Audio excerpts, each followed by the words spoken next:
What's up, guys? I'm Laura from Reading in Bed, and it's Friday, so let's do some Friday reads. And if it's not Friday when you're watching this, then just pretend it's an M reading.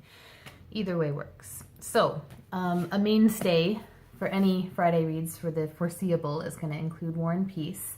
I'm on page 355, not too shabby.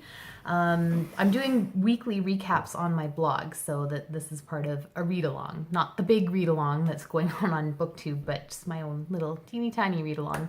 So you can head over there if you want to see how I discovered that the first part of War and Peace is the exact same as the pilot episode of the OC, for real.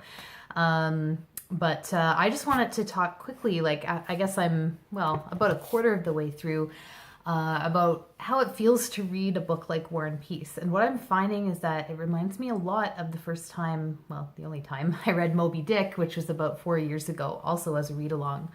There's something about it that is both very consuming and, compelling and all those things. But at the same time, it makes me want to read other things and read widely and read things that are similar and things that are different, and just, wish that I could bend the rules of time and space so that I could read more or clone myself or stop time. And that's such a cool feeling. While there haven't been a lot of passages that I've underlined for, their beautiful writing or anything like that. There are some, but not maybe as many as I expected. It is just like there's this just feeling around reading it that is really special and really rare. Before I read Moby Dick, I was a book monogamist, like I only read one book at a time, and Moby Dick is the book that changed that for me. It completely changed my reading life, after that point. Now I always have several books on the go, and War and Peace gives me that same feeling, which is why I'm reading several books at the same time, as you're about to see. So that's War and Peace. I can't really show you the next one because I was reading and listening on my phone, which I'm using to film. But I finished Tampa by Alyssa Nutting, and I finished it today, and I also finished it last week. So how that works is that I was listening to it on audio. Now, I can only listen to audio in the car. Well, I could listen to it other ways, but that's just the way I listen. So I was listening to it in the car to and from work. I was about 80%-ish done at the end of last week, and I just, there was no way I was going to wait through the weekend to read the rest, so I downloaded the ebook from my library and just barreled through it. But the audiobook is so good that I decided to listen to the rest of it this week, and I just finished it this morning. There was a recent post on Book Riot, I think, about how annoying it is when audiobook narrators make their voice funny, like when they try to mimic another gender or someone older than them or someone younger than them. It is true, it is super annoying. But this narrator, whose name I should find out and I'll put down below, she embodies each of the characters with no mimicry.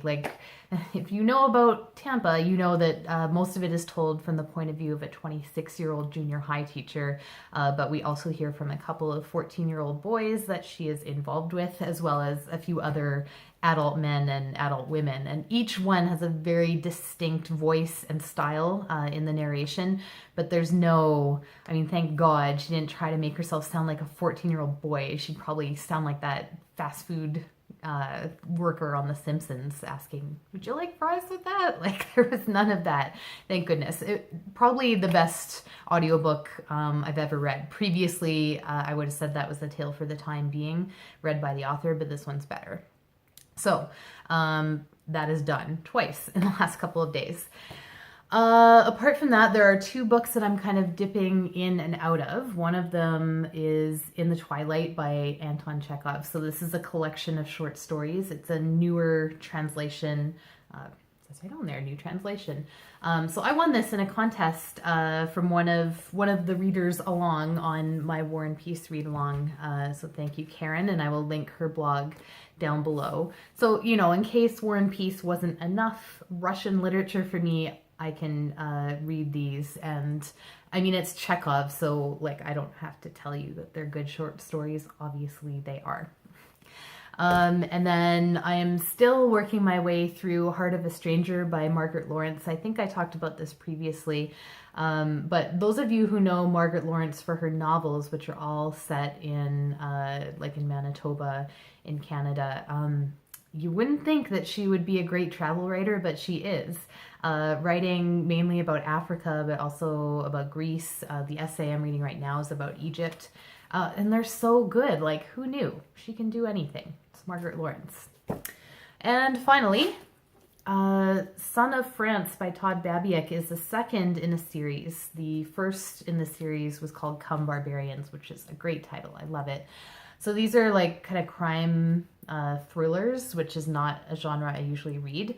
But I love the first one, and this is up for an Alberta Reader's Choice Award, which is an award I typically cover on the blog, so I will hopefully do that this year. It's open for anyone to go vote online.